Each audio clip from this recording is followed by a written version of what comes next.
It is a little bit chilly. Need a coat, bro? A sweater? Man, I need some. Hey, Yeah, we got to fly him in a Snuggie. my jacket? Hey, Joshua's got a jacket on. We'll bring this over for you. Yeah. Let me ask you this. What was it like to play in this game? How would you describe the end of the fourth quarter and overtime of this one? It was a roller coaster for sure, man.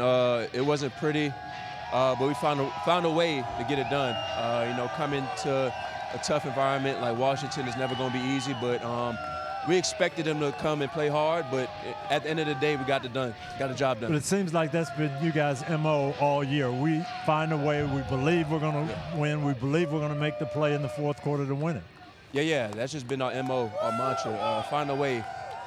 We always pride ourselves on finishing the second half, finishing the ball game, and it was crucial moments throughout the game where we was like, we got to find a way. Credit to Nick Bonito for finishing the game on the deflection, but it's a lot to go through in the film room. A lot of stuff to improve on, to correct, but at the end of the day, a victory is a victory. First time back on the field for you in a while. Yeah. How did you feel physically? I felt good. Just getting back to the groove of things, getting my feet, getting my feet right. That's the only thing.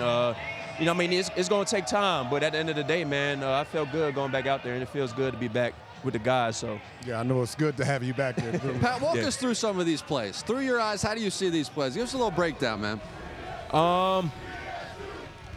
Some plays is just a natural feel with they stem.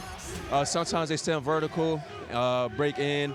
Commanders, they ran a lot of in-breaking routes, so I try to, be, very confident of that and just be on top of that as well. Pat, one question real quick, Coach. When you're bumping and running a guy, what are you looking at? Are you looking at their chest? Are you looking at the core? What are you looking at? Because you have such great technique and you're very patient. So what are you looking at? I'm looking at the hips. The hips, they can't go nowhere without their hips. The hips tells a lot of story. The hips don't lie. Shout out to Shakira. But, That's right. It starts with the hips, your eye placement, and your feet. And that's where it takes to be in a great press corner. It seemed like down the stretch in the big moments, you were matched up on McLaurin. Was that the game plan? Yeah. I always want to match up on the best guys, and shout out to Terry. He's a great player in this league, and I pride myself on matching up against the best guys. So, Riley Moss is the other cornerback, and sometimes he gets picked on. But I like him. I respect him. I think he's highly competitive. What are your thoughts on him? Yeah, I agree, man. He's highly competitive, man. Through the thick of it, he always finds a way to make plays. He never loses his composure, his confidence. And credit goes to him, man, because we run a lot of man coverage. Mm-hmm. It's not an easy task to go out there and line up, against, top-tier athletes, each and every week and play man at a high level. But, shout out to VJ as well for having the confidence in us to go out there and execute. Dan Joseph. Yeah. So we going out there playing man, and, Roddy is holding his own. So awesome. It must be fun playing with that pass rush. Yeah. No doubt. You don't doubt. have to cover for a long time. No doubt. It's very fun, man. All those guys, they're tenacious. They're going to get after the quarterback. And it's like it's a clock ticking in our head. Yes. 1 Mississippi, 2 Mississippi.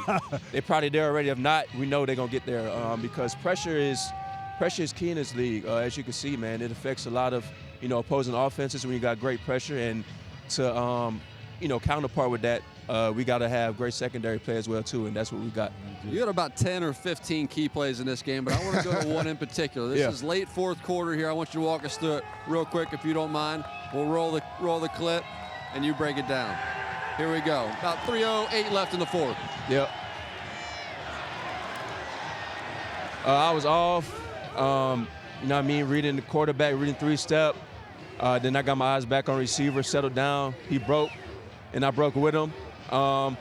It's just one of those timing feelings. I know he's going to sit down and try to make a play on the comeback, and I had to, sit down with him and read and react. Now, Bowden, go ahead, I have to ask you this question.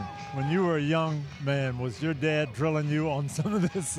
Yeah, something like that. But I never thought I would be a cornerback. The crazy part about it, I thought I was going to be a receiver, a running back. You said. You know what I mean? Because I was a little league legend back in Florida. You know what I mean? So I thought I was going to be a running back. Then I slimmed up, and I was like, nah, I don't want to take them hits. But, so cornerback was the right fit. It felt natural. And definitely Pops. Yeah. You know, he taught me the ways, you know, every step of the way. So how'd you get to cornerback? Hang on now. How'd you end up over there? No. Not only just cornerback, the best cornerback on the How planet. did you get there? Who was the coach? Who was the guy who said you got to do this? I mean, it just felt natural. You know, I was out there and I was just covering guys, and I was like, you know, why not do something great on the defense side of the ball and play corner? You know, everybody want to be receiver, everybody want to score touchdowns, but yeah, sure. You know, why not lock down the best receivers in the game? And I was like, you know what, I want to take on that challenge.